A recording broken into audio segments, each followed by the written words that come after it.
En la situació que ens trobem actualment, a dia d'avui, evidentment que hem de continuar parlant del sí, perquè del sí a una república catalana, però també entenem que el que està més a l'ordre del dia és parlar que actualment el debat ja no és si república sí, si república no, si independència sí, si independència no, sinó que és si democràcia sí o democràcia no.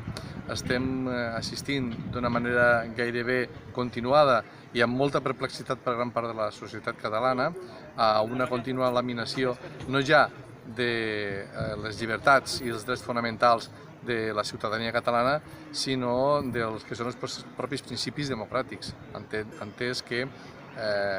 les decisions i les actuacions policials, moltes d'elles sense fonament jurídic i per damunt de tot ratllant la il·legalitat, doncs representen un gran moment repressiu. I per això mateix continuarem fent campanya, bé sigui parlant de la sanitat en la República Catalana, bé sigui parlant